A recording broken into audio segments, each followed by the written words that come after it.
All right, good morning, everyone. Today is Thursday, September 28th, and this is the first meeting of the new school year for our property committee. I'd like to just thank two members of the school board who are with us today, Mr. DeFranco and Mr. Needleman.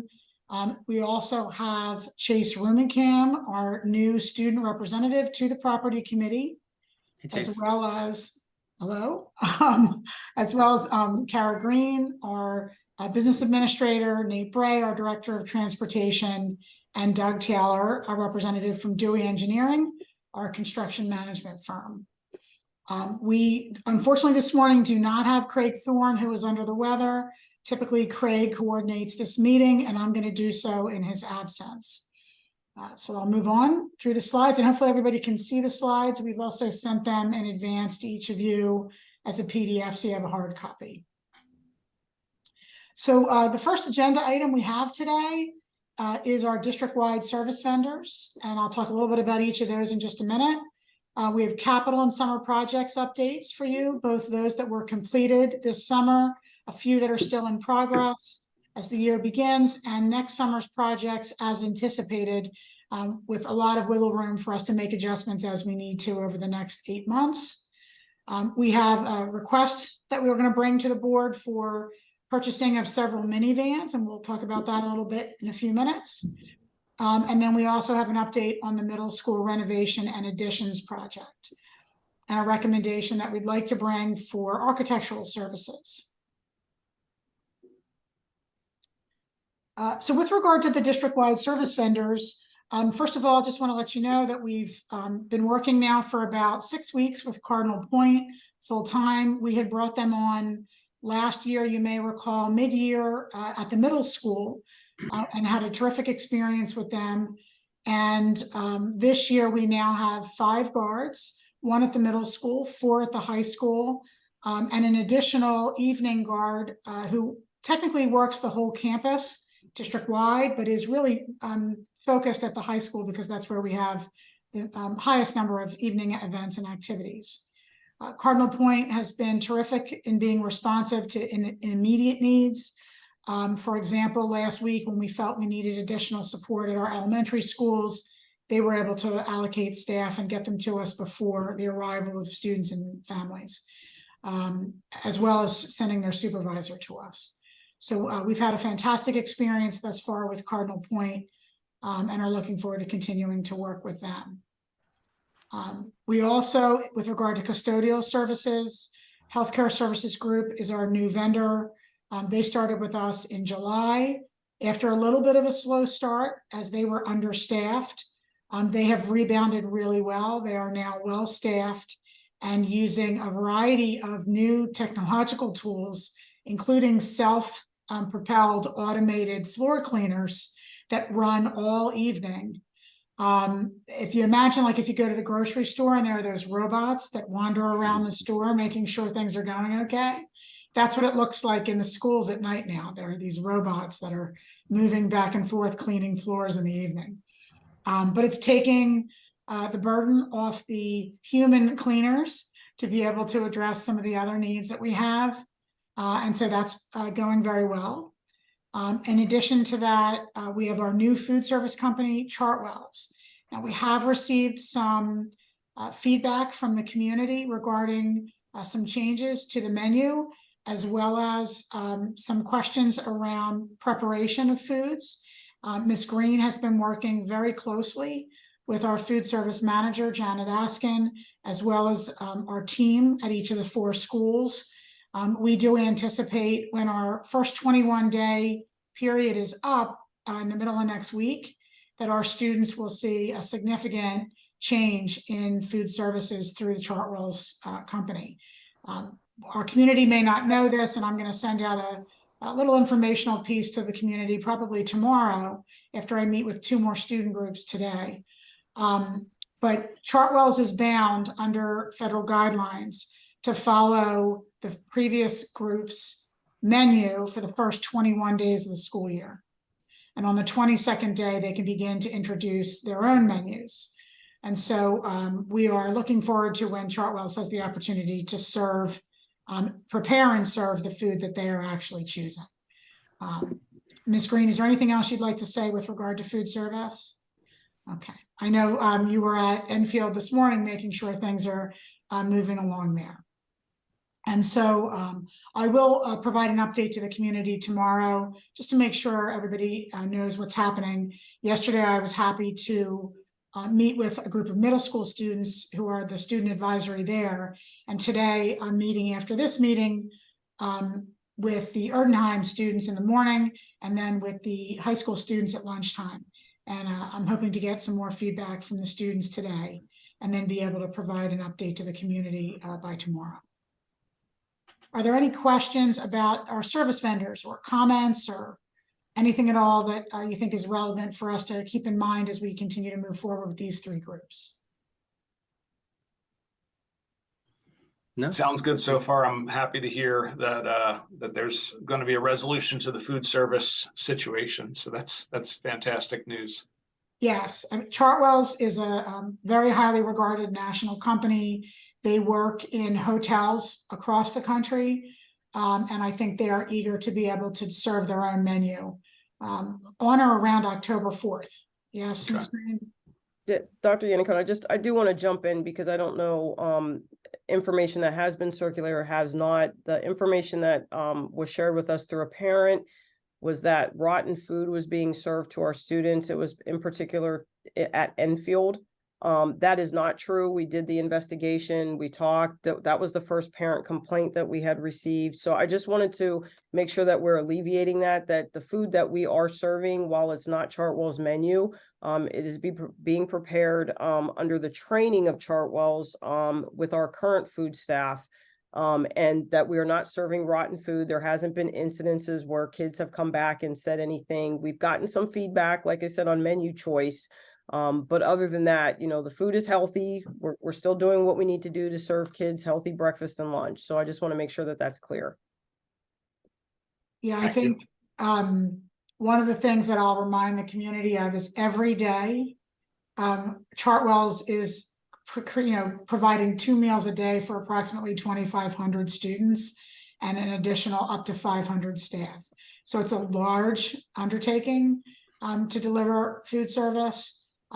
We did get some good feedback yesterday from our middle school students about seasoning and how they might like the food to be seasoned, and some menu choices. They're really happy with a few of the items in particular, like our spicy chicken sandwich, and they're happy with the way the pizza is being prepared. This is at the middle school, but they'd like to see more menu options, and even some grilled sandwiches. And so I'll be bringing that feedback to Ms. Green and to Mrs. Askin later today, and we'll do our best to make sure that students feel good about the food in short order.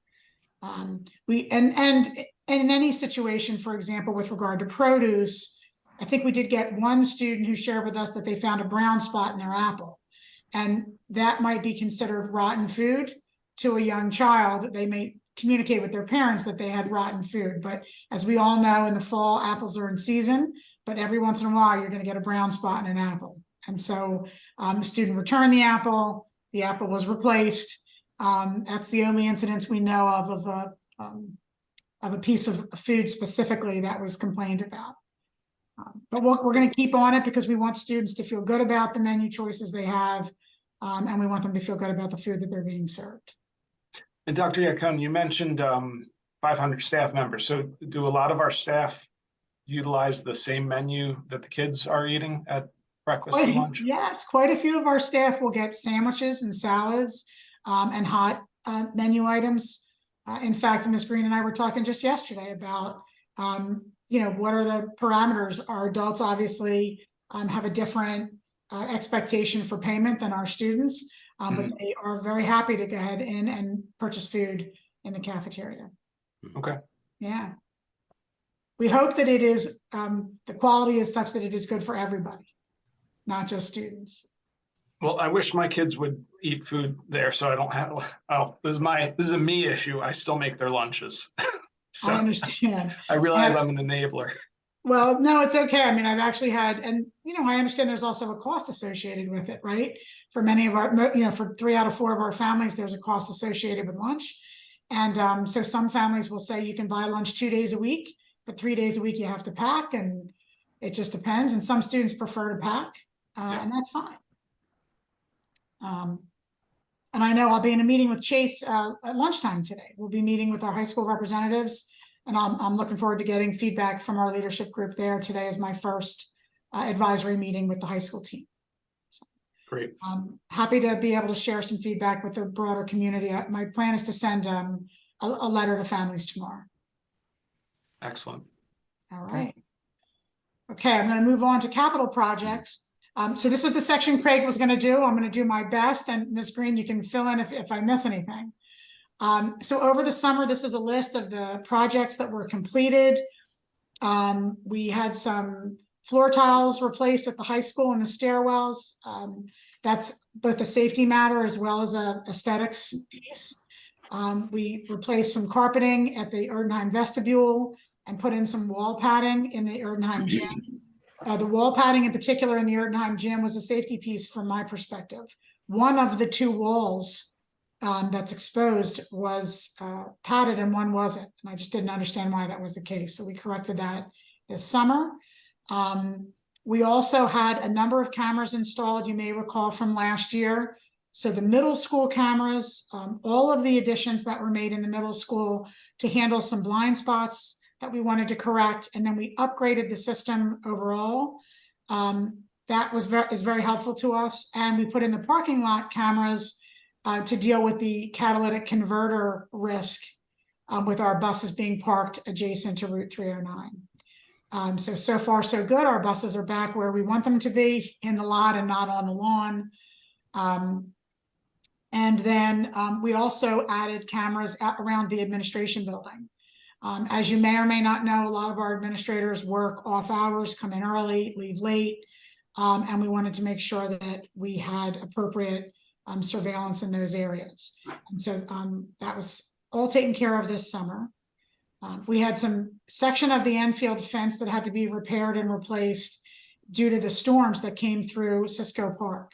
So we lost several trees, and one of them fell hard on a section of what was new fence. And so that's been completed and corrected. We also took care of a new carpet in the high school conference room. We had a remnant in there that was had seen better days. And so we have new carpeting in the conference room where families and staff often meet. And then in the pool, we had the locker room doors replaced. There was a security issue from our perspective. We don't want people going into the pool when it's not supervised and when we don't have lifeguards on duty. And so we replaced the locker room doors. That was a good move for us, and they're in place.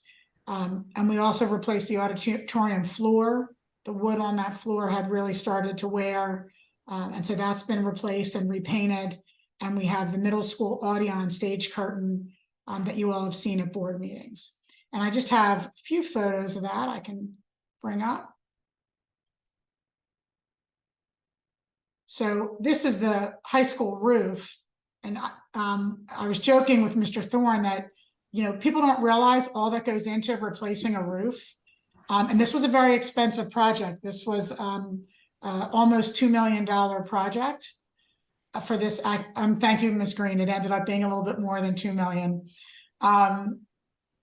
But the good news is that they really did a nice job. It was a very thorough replacement.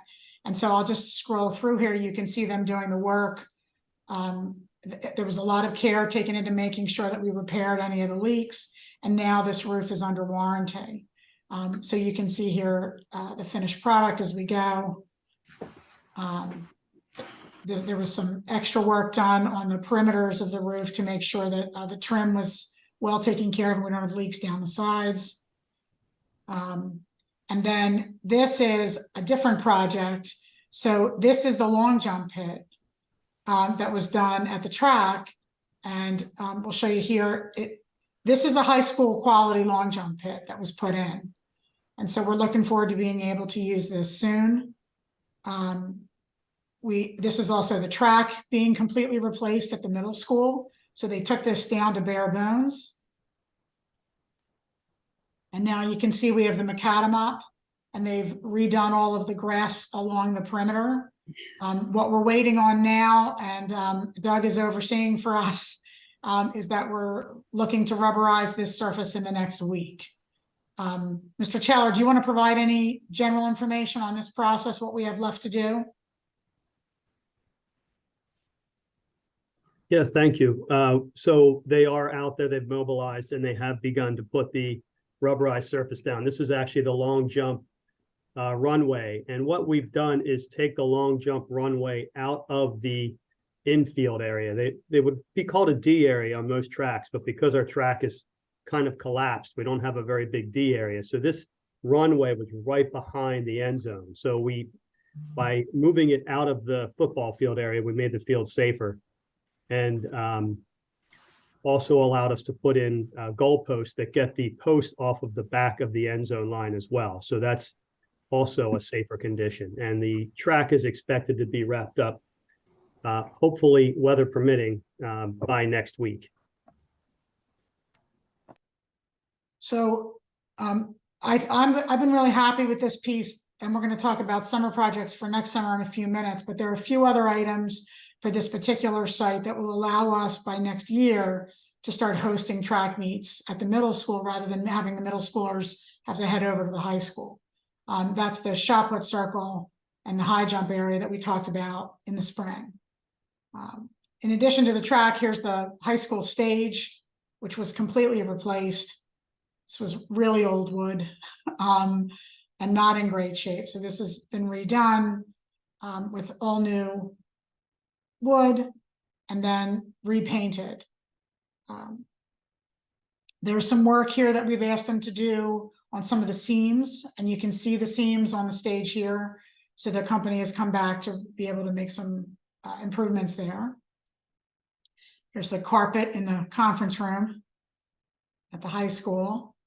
And this is just some of the cleaning work that's been done. So we had, in particular, this was in the music wing. We really gutted the music wing, equipment and furniture in order to be able to do a really deep scrub. That music wing had not been done with a deep clean in some time. So we were happy with that. And here's a little bit of the stair tile, just letting you know the new pattern in the high school stair tile. So I will go back here, and I just want to continue with the ongoing projects.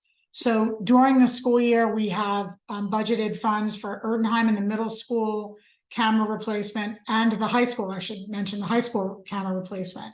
That should be high school, not middle school. So we have the other two buildings. Now, Enfield was really state-of-the-art and good to go, but we had talked last spring about the fact that we wanted to upgrade the cameras at all three of the other schools. And so Erdenheim and the high school are on deck for this year. We also are constantly doing sidewalk and concrete repair to make sure that it's accessible and in good condition. We are working on improving the painting, the look of classrooms and offices throughout the district. So that's going to be ongoing. The transportation facility maintenance and repairs is ongoing. You know, we've been continuing to try to do a good job with the existing transportation depot in the absence of another alternative right now. We also have replaced a ton, and we will continue to replace many of the BAS controllers in the HVAC units in all the schools. And we're continuing with our sustainability effort in replacing every lamp in every ceiling with LED lights in all of our schools. And then tree maintenance and pruning and removal is a constant. It's, you know, just ongoing. I just had a conversation with Mr. Thorne the other day about the trees at the middle school tennis courts, because there's some overhang starting to occur there. So a lot of ongoing projects. And then looking ahead to next summer, these are some of the projects that are under consideration and we'll be bringing forward to you likely at the next property committee meeting. So we are working with Dewey on the Erdenheim accessibility ramp that we started to discuss last year. We've got a section of the high school roof remaining, and so we need to continue to work on the roof. We have electricity. When the stadium turf was put in at the high school, we didn't run an electrical line to be able to use the FAT system that we currently have purchased. So we have a great track and field timing system that we're not able to fully utilize without a generator in the track, which makes a lot of noise. So we are getting quotes right now to be able to look at what it would be to run electric under the track and be able to use it at the finish line at the high school. We're also looking into a new stadium scoreboard. Anybody who's been to recent events knows our scoreboard has been intermittently working. I see Chase shaking his head. We have had every internal piece of the existing scoreboard replaced over the last 6 months. It is an 11-year-old scoreboard. It is at the end of its usable life. And Mr. Ferraro has gotten us several good quotes on potential replacement scoreboards. And I anticipate at our next meeting that we should be able to share some details there. We feel we have a good scoreboard replacement. In fact, that might come during the school year. We have a potential to bring that to you sooner, because if we can get a new scoreboard in time for the spring season, then that would certainly help with our spring athletics. It's not going to happen for the fall. So soccer and football, we're going to continue, and field hockey to some degree, we're going to continue to make repairs. The repairs were most recently done this week. So we believe that the scoreboard will work today. But the quotes we have are for a brand new scoreboard, and the big decision for us is whether to spend roughly an additional $65,000, Ms. Green, on a video component to the board. So most high school scoreboards do not have a video component in our region, but Perk Valley does. They're the one in the county that does. And so we're looking into that, and we will bring forward at a future meeting a choice for the board for a mid-level cost, which is consistent with what most of the county is using, which is a very nice scoreboard, state-of-the-art new scoreboard, and whether or not we want to have an additional component to that scoreboard, which would allow video. And so we'll discuss that probably at our next meeting. We've got the middle school additions and renovations, which I'll talk about in more detail in a few minutes. And we have to replace the garage doors at the maintenance building. They are starting to fail on us. And we need to paint the transportation facility. We're continuing to try to make sure that that building is as good as it can be. Any questions on capital projects, past, present, or future? I don't think I have it. Well, I guess the so the Erdenheim accessibility ramp that is slated now for next year. So that was originally supposed to be done this past summer, but there was what was the issue? Something with permitting? Yes, permitting was one of the issues. Our timing last winter in trying to get the permitting to be on time, because we didn't want to do this during the school year. The current situation at the middle school is manageable because we have enough fields that it's okay that we're going into the first month of the school year completing this fields project, but it really would not be safe for us to have the accessibility ramp still under construction while students are returning to school. That makes sense. But so and I know it's property, not finance here, but we had already had money allocated for that. Is that correct? So is that carry over, or does that get redirected this year for other things, and then we have to No, our first bond borrowing, if you recall, we did a bond borrowing last May, I believe, and it was a little bit under $10 million. The project slated for that was the high school roof, the field renovations, the Erdenheim ramp project, and then if there was additional funds left over to start the middle school renovation and addition project. So that money doesn't go away. We met the we've met what we needed to meet guidelines as far as spending the bond money. When you get the bond money, you have to have reasonable assurance that you're spending a certain percentage within a certain amount of time. Okay. So because we did the roof, because we did the field renovations, it doesn't hurt us that we held off on the ramp. You have 3 years to spend the bond money, so we're within that time frame. Excellent. Thank you. Mr. Taylor, I saw that you unmuted. Was there anything else you wanted to add regarding the ramp? No, I was just preparing to answer any questions if they came up. Absolutely. Thank you. Mr. Needleman, any Dr. questions? Yanko, I actually have a question if that's okay. Sure, Chase, go right ahead. You mentioned the video on the scoreboard. Is that to like videograph the game so either athletes or parents can watch it after the game? No, this would be like during the game, if you wanted to flash up a graphic, or you wanted to, for example, in track and field, if we're using the FAT timers, you could actually list the times, the places and the times. And so there's some benefit to having a video board. They're more common at the collegiate level than they are at the high school level. That said, it's an option for us. So we'll bring it forward and share the relative costs, and then we can make a decision. Okay. Yeah, absolutely. With regard to streaming, that's something I can talk about with Mr. Ferraro, and we can even discuss today, because in the past we've done some live streaming and then allowed people to be able to watch games remotely. We did that during the pandemic. Okay. Mr. Needleman, did you have something? I know we do have a camera. Go ahead, Chase. I'm sorry. I know we do have a camera up by the office. Don't know if it's working because, I mean, for the soccer team at least, we use our own camera, but there is a camera up there. I don't know if the football team uses it or not, though. Okay. All right. I can look into that. We'll talk. Yeah. Let's remember to talk about that today at advisory. Okay. Mr. Needleman, did you have?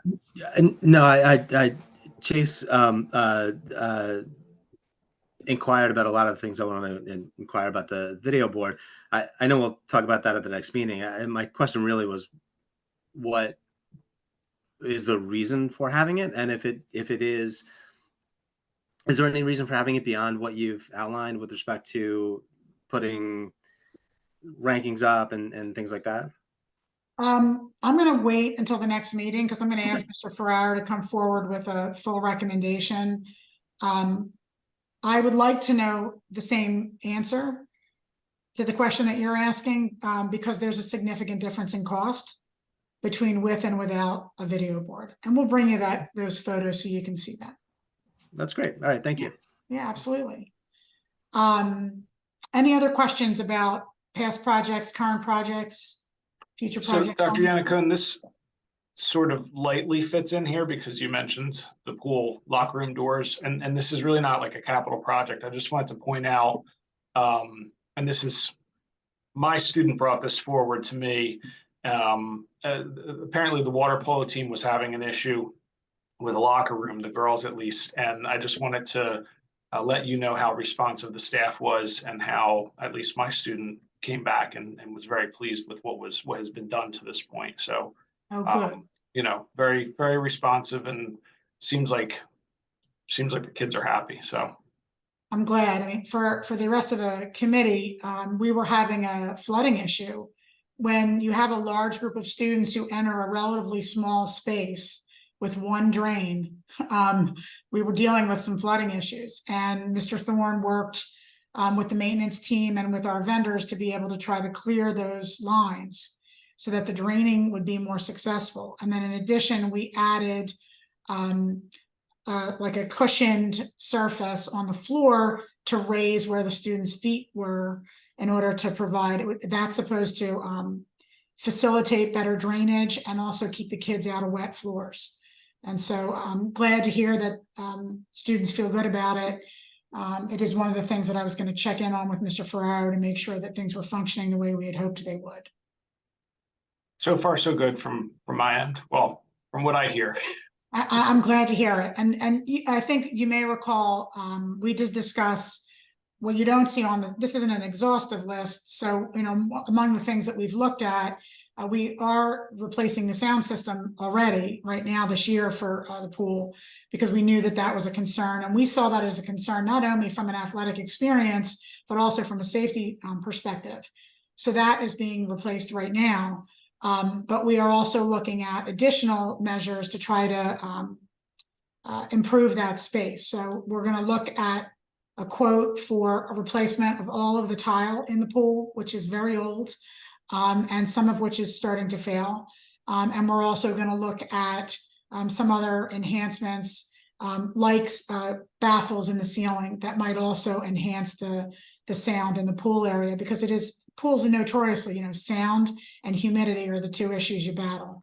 And so we're going to be taking a look at those things this year. Sounds great. All right. So I'm going to turn things over to Ms. Green and the minivan. Sure. Thank you, Dr. Yannicone. We also have Mr. Bray here. So I'm going to give a high purview, but Mr. Bray, please feel free to jump in if I'm not explaining correctly, because your boot's on the ground. So this committee knows that we've been having conversations about buses, not just the transportation depot, but buses in general. You also are aware that of what's happening in the labor industry with bus drivers.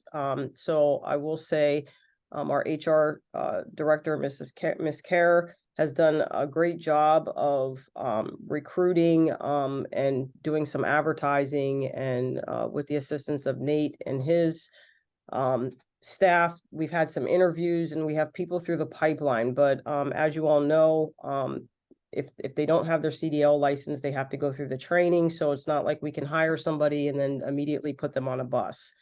So at the beginning of the year, when Mr. Bray was doing his routing, there was the need to outsource some of the routes to one of our vendors. Unfortunately, so we're having some issues with the vendors. There are times that they follow through completely, and other times that they can't meet maybe an AM or PM route, which Nate and his staff has done a tremendous job of being able to fill the gaps. One of the long-term conversations that Mr. Bray and I have had about, our bus fleet and everything else is vans. And we talked about, if you recall, in a previous meeting, talking about looking at getting 10-passenger, 9-passenger vans, which we could also use with athletics. Unfortunately, the market for vans, the pricing is very, very high right now. And it's not a very reasonable cost to incorporate those types of vans. But the conversation has come up recently that we believe that there's a need to assist with the fact that this outsourced company is not as reliable as we need them to be, and to be able to take some of the pressure off of our current staffing situation at the transportation department, to look at getting minivans. The difference with doing a minivan or even a 10 or 9-passenger van is that the trainees that are going through the system right now, because they don't have their CDLs, they have the ability to drive these vans. So Mr. Bray, in essence, would be able to route and pick up these routes without causing disruptions to the current routing that we have in transportation. So the trainees would be able to drive the minivans. We would also look long-term. We would have flexibility for athletic trips, field trips, work study programs that have fewer students that we'd be able to use the vans. That way, obviously, the priority right now would be go to transportation to make sure that we're running seamlessly and fluid. But we do have long-term use for those. So one of the things that Mr. Bray did when he was researching everything, we're always talking about electric buses, electric vehicles. So we did make sure that we did that due diligence. The gas option that we have that Mr. Bray found right now for 2 to 3 minivans, he has found minivans that are available. And that's a big issue right now with transportation vehicles, not only just buses, but vans, is the availability of them. So right now he has found 2 to 3 minivans that range within the 2017 to 19 years for approximately $20,000 per van. They're available immediately. This is below the bid threshold, so we would not have to go out for public bid to do this. He also did some research on a hybrid option. So what he found was that there's 2021 or newer. They're approximately $34,000 to $36,000 each. At this point, we don't know the availability of when we could get those vans, and it is also above the bid threshold. So if we're not working with a CoStarz vendor, we would have to go out to bid publicly for Ms. that. Green, yes, I would only add there, maybe I miscommunicated to you, that hybrid option. There is some general availability right now in the used market. So I believe the bigger slowdown would be the bid threshold at that point. And the used market fluctuates just depending what's on it, but I'm relatively confident that even the hybrid option would be generally available right now. Perfect, thank you.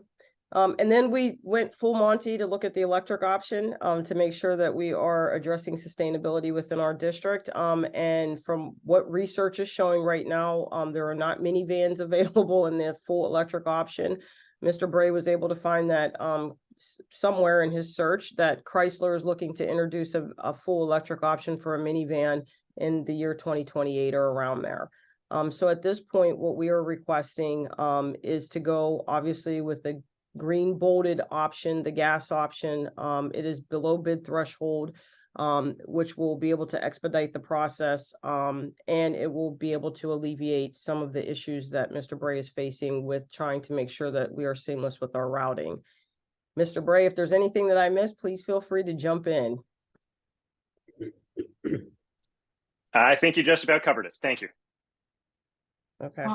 I might be helpful, I think, for the committee just to know, Mr. Bray, how many passengers would you be able to transport in these vans? So generally, including the driver, that would be about 7. We may be able to track down a couple on the market that's 8, although the 7s give a little bit more space per person in there as the bodies are about the same.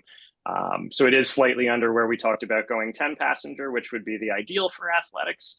But right now, the minivan market remains available and what I would consider relatively reasonably priced, where that 10 passenger market is not.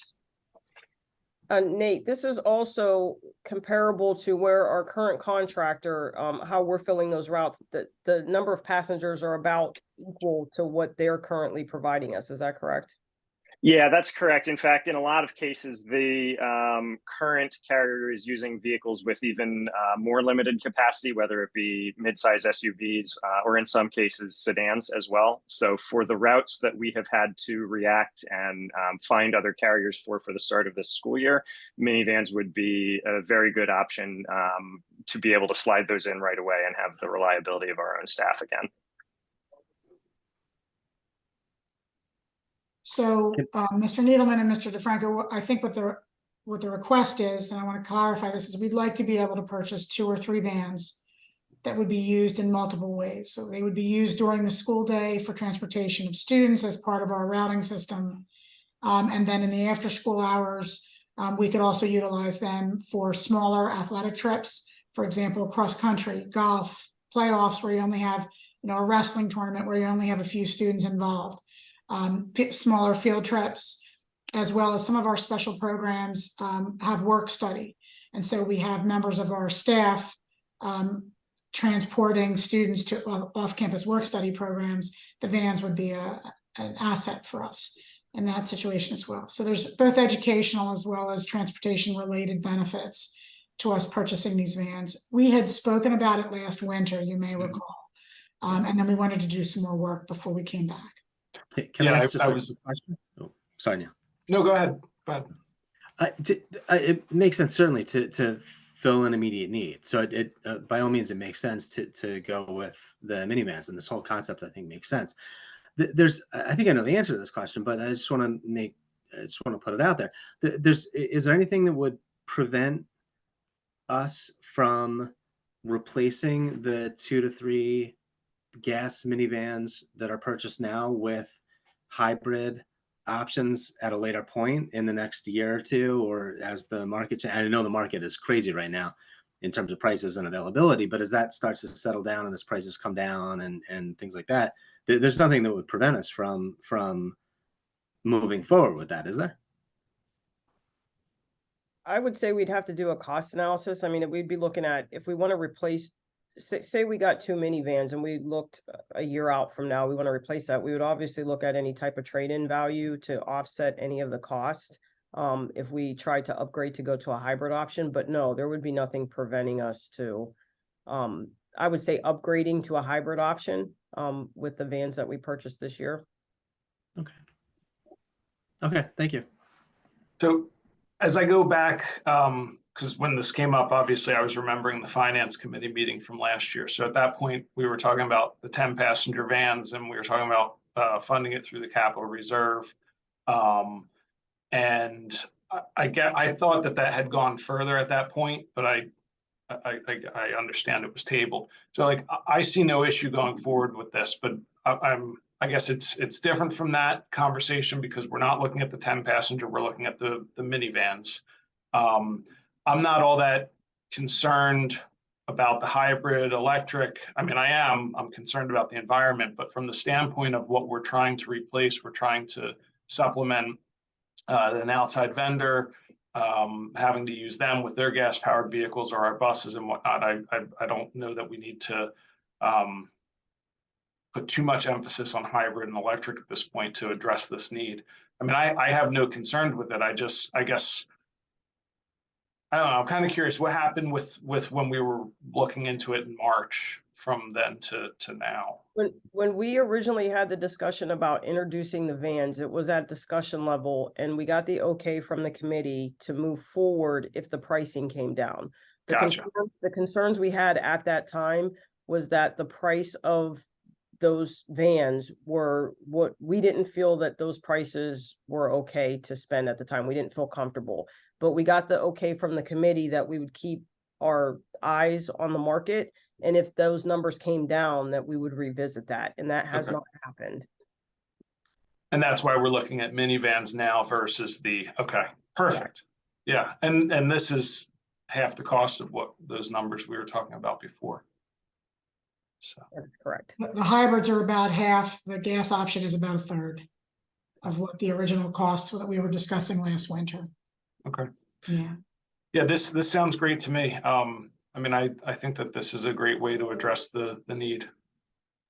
Due to the collective, if we go with 3, we're looking to do a board motion at next week's meeting, to put the approval, to purchase, because if you collectively do it, it's over the threshold for board approval. And so we'll word the motion, for the 3 minivans. Obviously, Mr. Bray and I will evaluate if we don't need to purchase 3 right away and we do 2, then we'll do that, but we'll have the ability to purchase 3 if that calls for it. If that's okay with the committee. Sounds good to me. Okay, perfect. Yeah.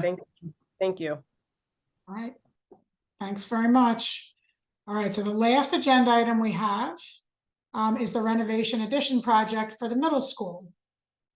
And just a couple of quick reminders. I'm not going to belabor these slides here, but last year we presented this district vision for what we're looking to do at the middle school. We want to make sure that the building is continuing to be future ready, pay attention to the programs that we are building across the district and specifically at the middle school. And we want to make sure that we have a good, solid financial base. And so I'm not going to get into details in this slide, but this is something you've seen before and we've reviewed before.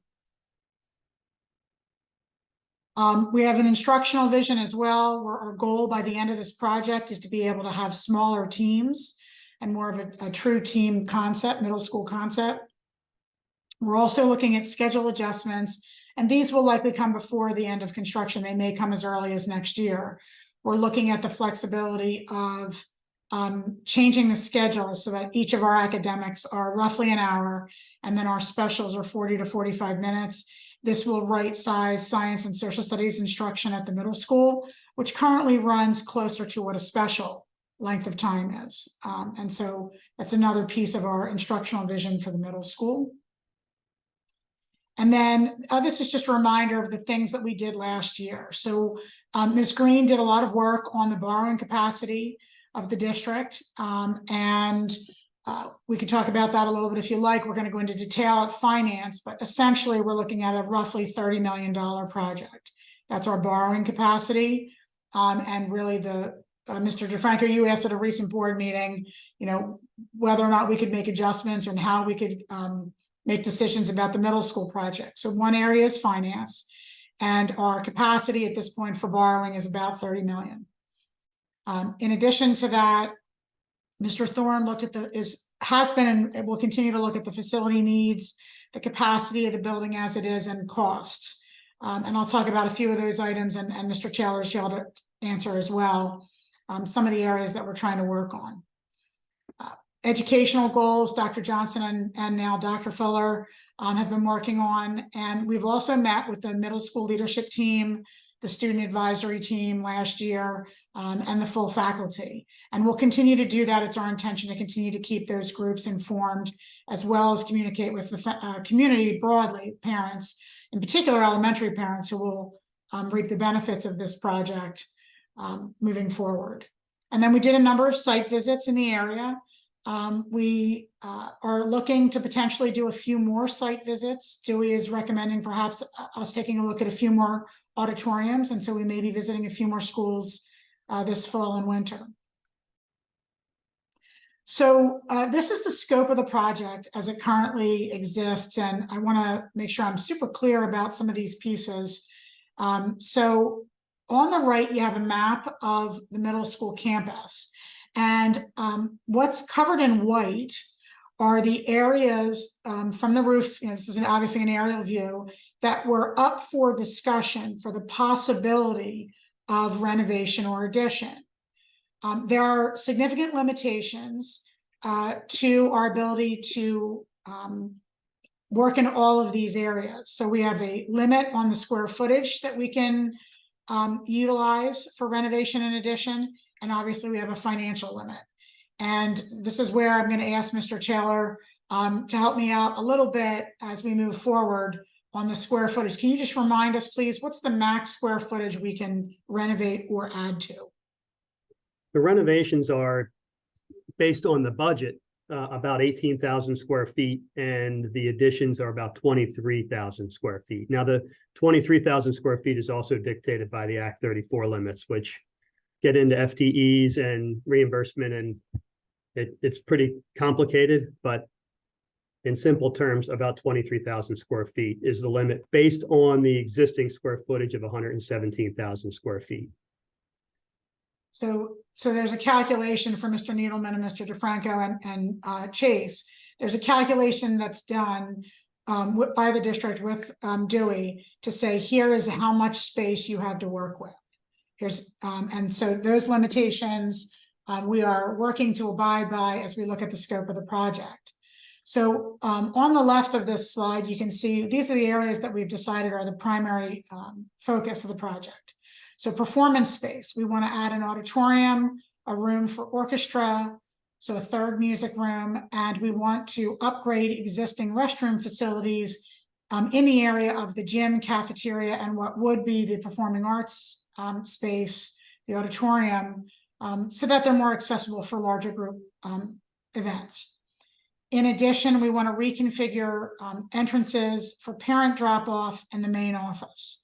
So currently, there's not a clear main entrance to the middle school. And so we have some ideas that we're floating and discussing around where that main entrance might be and how we could smooth parent drop-off and pickup to be more effective and efficient for families. We also are looking to bring our clinical team together. So current best practice with regard to clinical teams is that you bring together your social worker, psychologist, and your school counselors in order to provide coordination of services and just be more accessible for students overall. So we're looking to create a shared clinical space. Also looking to identify additional spaces for meetings, whether they're IEP meetings or team meetings, as well as for some of our specialized services. So our multilingual learners, occupational therapy, physical therapy, and speech therapy, all of which occur within the middle school on a regular basis in existing spaces, but they could certainly use improvement. And then finally, we do not have a health classroom, so our health teachers unfortunately travel. In order to deliver that instruction, we'd like to have a dedicated health classroom, and we'd like to relocate the fitness center to be adjacent to the gymnasium. It just makes more sense to us that you'd have the fitness center right with the gym. Any questions so far? Or Mr. Taylor, any comments that I might have missed there on the scope? No, I think you have it. Also, the did you mention the kitchen expansion? I will get there, yes. Okay, sorry. Absolutely, no problem at all. That's coming. So I wanted to just share a few pictures of some of the places we visited, just as a reminder. These are clinical spaces in 2 local schools. You can see the guidance center here on the left. This is in Upper Dublin in their new Sandy Run Middle School, where it's a full clinical suite. All the therapists are working in a similar space. And then this is at Upper Marion High School on the right with the blue and yellow chairs. This is their counseling center adjacent to their main office. So this is a common practice in newer construction to be able to pull that clinical suite together. In addition, we talked about versatile meeting space and small meeting spaces. These are just some samples of photos we took in some of the site visits we went to, where you just have smaller spaces where groups of students could meet, where groups of teachers could meet, and where you could hold meetings like IEP meetings or therapeutic meetings. With regard to auditorium space, we're really looking for something that more traditional, what you're seeing here on the perimeter on the left or the top right. We're looking at a traditional auditorium that seats approximately 600 because we'd like to be able to bring the entire middle school student population together for assemblies as needed. And so we're looking at that size, roughly 600 seats. And then we're also looking with that new music room to have the potential for some storage for musical instruments, new technologies, and to be able to utilize our current 2 musical rooms are actually in very good shape, but we'd like to be able to have a third that is very similar to these. With regard to the fitness center, one of the things that we've talked about is having a combination of cardiovascular equipment as well as weights at the middle school. More and more of our students over the age of 12, which is when it's really recommended that you begin to have access to weight training. We'd like to be able to have that level of equipment. We do have a fitness center, but it's limited in space and scope. We really liked this far right photo with the shiny gym floor. This is the new Upper Marion High School. And in the back there, it's a little bit difficult to see, but their fitness center has windows that look over the gym. And so the vision we have right now is to place a fitness center in the space that is currently the stage in the gymnasium at the middle school, so that it would be immediately adjacent to that gymnasium and easily utilized by the students and the staff. And then the health classroom would be in the same location. So we would have a health classroom, a fitness center, and the gym all in one space. And then, as Mr. Taylor mentioned just a moment ago, we're looking to expand the cafeteria.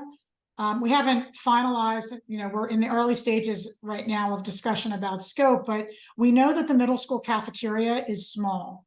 It's small from a seating perspective, and it's also small from a kitchen perspective. And so these are some examples of things we've looked at, more of a food court environment like you see in the top center or the bottom right. We also looked at the possibility of opening the walls from the cafeteria out to the hallway. This top left picture is an example of that at Upper Marion High School, where there is a food court and then there is seating, but they're not bound by the 4 walls as in a traditional cafeteria. The bottom center is a picture of the new Black Rock Middle School with some flexible seating in their cafeteria area. Again, flexible walls and flexible space for seating. And so these are all things that we're discussing. The top right is a picture of an adjacent room at Sandy Run Middle School. What we liked here was that there was a quiet space for students for whom, for a variety of reasons, the cafeteria noise is just too overwhelming. And so having a quiet space adjacent to the cafeteria where students could either do schoolwork or just have a little bit calmer space available to them. Sometimes a space like this bottom center is overwhelming to some of our students. So we'd like to be able to provide some flexibility there. And then this is just some of the additional things we're looking at. So we're looking at flexible, collaborative, accessible furniture. One of the components of the project that would be outside of that 30 million would it could end up being within it, I should say, but if not, we would look at other means of funding it. But we want to be able to have some new furniture at the middle school. That furniture has been around a long time and is ready for a change. And so just some, what's next in this project, and then happy to answer questions, and Mr. Taylor's here as well. Dewey Engineering was approved at our last meeting as our construction management firm, and Doug is our lead with this project. He's been wonderful, really responsive and reflective thus far. We are going to be evaluating with Dewey our current HVAC system and what options we have for improvement, and we'll do a cost-benefit analysis. We know that there's been some concerns about the sound of the blowers at the back of the classrooms and the extent to which that might interfere with students' understanding of what the teacher is saying or what their classmates are saying. And so we want to look at that. Also want to look at stormwater management systems and the potential needs for improvement prior to construction. In particular, we've had some sinkholes that have opened up in the area adjacent to the gymnasium near the basketball court, and we've been working on that, but we need to take a closer look at that.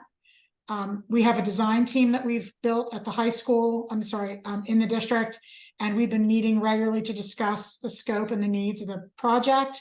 The design team thus far has included representatives from support services, special education, technology, the entire middle school administrative team, and then myself, Dr. Johnston, Ms. Green, and Mr. Thorne. So we're really trying to work broadly to look at the scope and the needs of the project.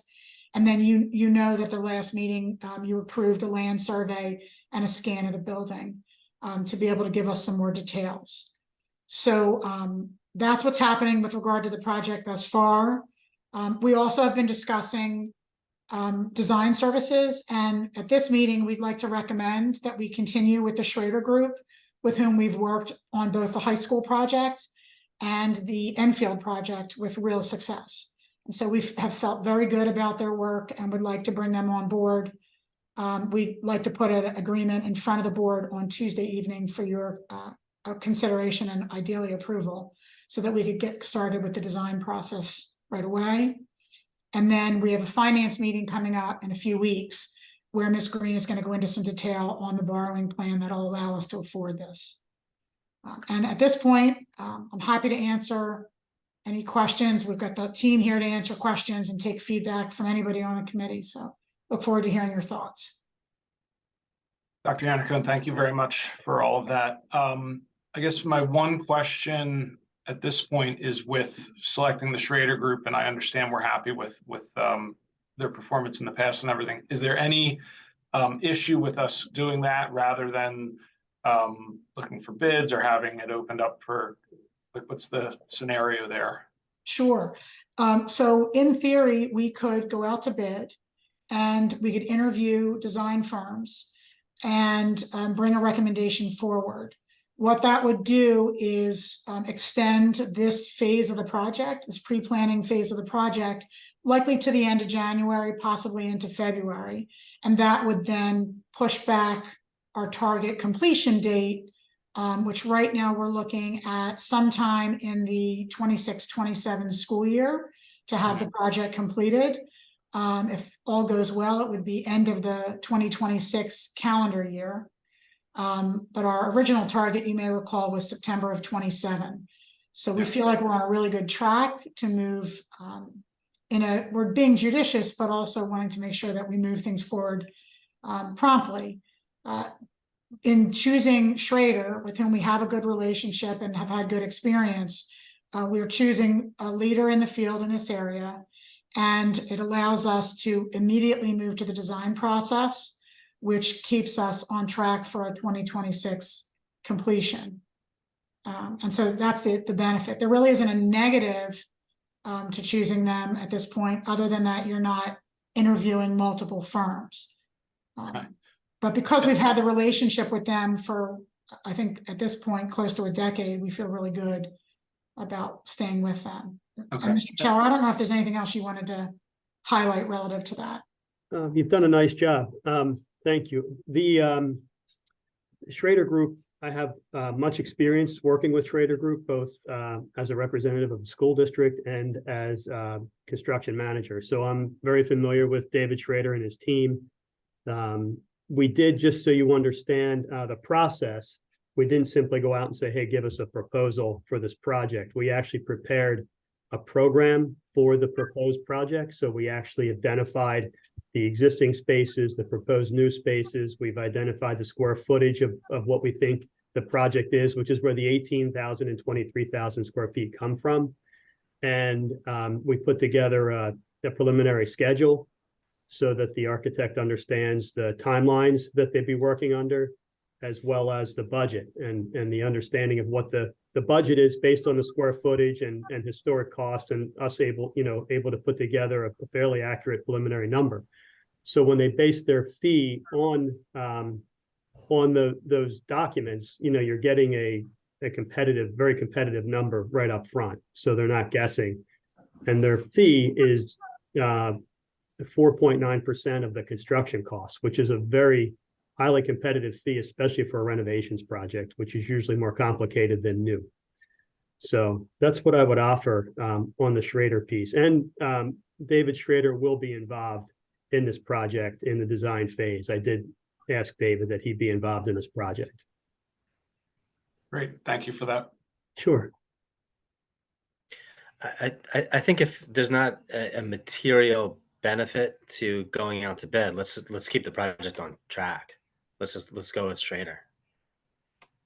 We feel like that's the way to go. Mr. Thorne, I know, is under the weather today, but he's been with the district a long time, and speaks very highly of the relationship with both David Schrader and the Schrader Group.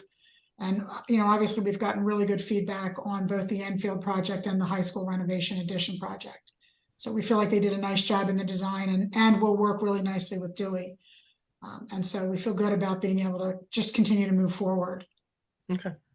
I'm sorry, Neil, go ahead. Oh, no, it's fine, Mr. Taylor. I just wanted to also offer, so the fee percentage from the architect also includes an allowance for the civil engineering piece of it. So it's the 4.9% plus a value for the land development process, which is broken by phases and by cost. And again, that is a process that's difficult to put a hard number on, because you simply don't know how the township will respond, how many submissions will be required, how many resubmissions will be required. So we own what a standard resubmittal process should be. And if it would exceed that, we have some hourly rates that we would compensate the civil engineer for, in addition to what the standard process would be. So I don't anticipate that will grow much, but if they require something outside of the normal land development process, we do have, fees to cover that, to make sure we're protecting your interest as well. Okay, great. I mean, I'm happy with the track record, and Dr. Yannicone, I'm always confident with your recommendations. I think your team and everybody, the due diligence has been top notch. So I just want to make sure I'm not skipping anything. So I'm good to move forward with the Schrader Group as well. Yeah, no, I appreciate that. And I appreciate both the compliment and the trust. It's important for us that you guys keep us in check, make sure we're not forgetting something. That's why we appreciate the work with you. So is there anything relative to the scope of the project that you were hoping you would see in the middle school project, but you haven't yet seen? So you brought up the pool earlier, retiling the pool. And it's funny, I've always said, if it holds water and you can swim in it, it's good enough. But I was also, at a water polo game at Upper Dublin this week, and I could hear the kids in the pool communicating with each other. It was unbelievable, the experience of actually being able to hear what's going on around you. And it's this beautiful complex, and it really respects the hardworking athletes that utilize the pool facilities. And, would retiling a pool be putting, good, what is it? Good money after bad, or whatever it is. Is that a good use of the funds, or should we be looking at, and I think we've had these conversations in the past, whether or not it's possible to find a location for a pool as well at the middle school as we're looking at these renovations. And, maybe it's me as a swimmer being focused on it, but I don't know that that's what the needs of the district are, but it would be interesting to see that evaluated. We can certainly do that. The current scope from a financial standpoint is really not within the bounds of a pool at the middle school. However, I am happy to revisit what might be done at the high school with the existing pool site. We know that the renovation and addition project that was done at the high school several years ago did not include pool renovations, but we can take another look at that. I do think there is the possibility of expanding the size of the pool and the scope of the pool at the high school. Miss Green's making faces at me because of finances. Because is there the potential for that? Certainly, but there are financial decisions that it would have to be made by the board, and there are obviously other things that would have to be considered because we'd be cutting into other areas in the area surrounding the pool. But I think we do a better job. Thank you. I think we do a better job concentrating on the existing pool and seeing what's the scope of improvements that we could do there. Everything from replacing the tile and adding baffles to, you know, another addition project at the high school. So we could talk about that at a future property committee meeting. As I said to you the other night at the board meeting, what we're talking about is time and money. Yeah. So, you know, we can certainly take a look at that. Ms. Green knows I've looked at the pool myself. I was at a water polo meet last week and had a conversation with Dr. Rittenhouse and came back and had a conversation with Ms. Green about, can we not do any better than what we have right here in this space? And so we'll continue to take a look at options. But Capital financing radar. Very much so. So in that vein, Kara, Dr. Yannicone, if at any point you need us to help you with a preliminary budget to understand what that would cost, we'd be happy to put something together for you to help you out. I would love that, Mr. Taylor. It would be helpful. I think it's a conversation worth having. I know I've had some conversations with Mr. Thorne about just what would it take to be able to dive at this pool. And apparently when the pool was installed, we were about, I think it was 6 to 8 inches away from being able to get a diving well in. There's a certain depth you have to be able to go down in order to put a diving well in. Because that was a question for me. Why don't we dive here on site? Well, there were boards there at some point. You can see where they were, but the rules have changed, right? It's not not safe anymore. Correct. It no longer met insurance requirements. Yeah. We were about 6 to 8 inches away from meeting insurance requirements, as I understand it. And so there you have it. The boards go away. But yes, we can certainly bring back some options for the board to consider. All right. Sounds great. Sure, can do that. Any other questions with regard to the scope of the middle school project? Not from me. Chase, anything for you? All right. Nothing too big, but I was wondering about the HVAC systems, like how they're loud and stuff.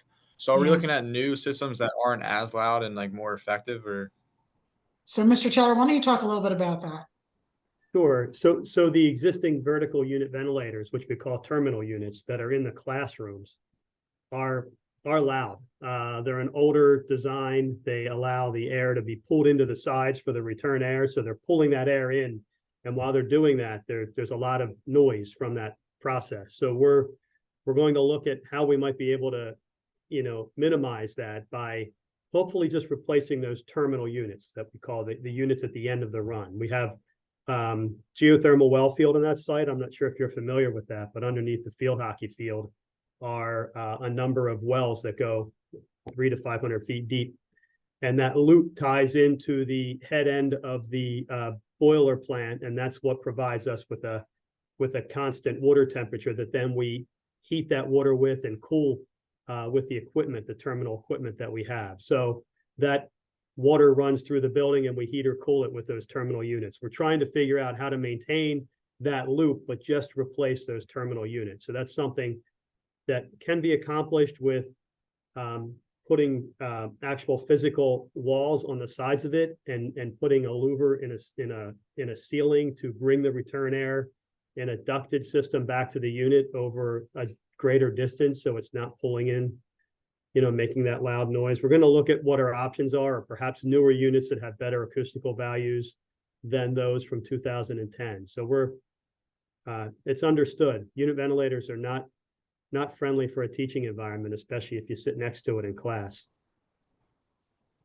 Yeah, I've definitely been like right next to it. And once it turns off, there's a huge difference in the volume in the classroom. Yeah, you feel better, right? It's just Yeah. like, oh, thank you. Yeah. They're noisy, Chase. We all feel that something needs to change in order to make the classrooms just more accessible for everybody to hear. So we'll take a look at it. And again, we're just talking about time and money. And so we'll see what's feasible as we get some more details on what's possible there. All right, so our next meeting, I don't think we have anybody from the public. Mr. Wexler, could you confirm? That is correct. Okay, so we don't need a public comment period. So our next meeting we'll schedule when we have an update with regard to design services. I think realistically speaking, that would be the next later this year, as we have later this calendar year, as we have some update from the design team on the middle school project. That would likely be the topic of the next meeting. Okay. Dr. Yannicone, just circling back, Yeah. as a reminder that there will be a board motion to approve the Schrader contract pending final solicitor review. Yes. Thank you. So there'll be 2 board motions that come out of this property committee, and Mr. DeFranco, I'm counting on you to be our reporter on Tuesday night. Sounds good. So the 2 motions will be the minivan purchase and the Schrader Group contract. Excellent. Okay, sounds good. Thanks everybody for your time. We'll see you next time. Thank you. Take care. Have a great day. Thank you. Thank you, guys.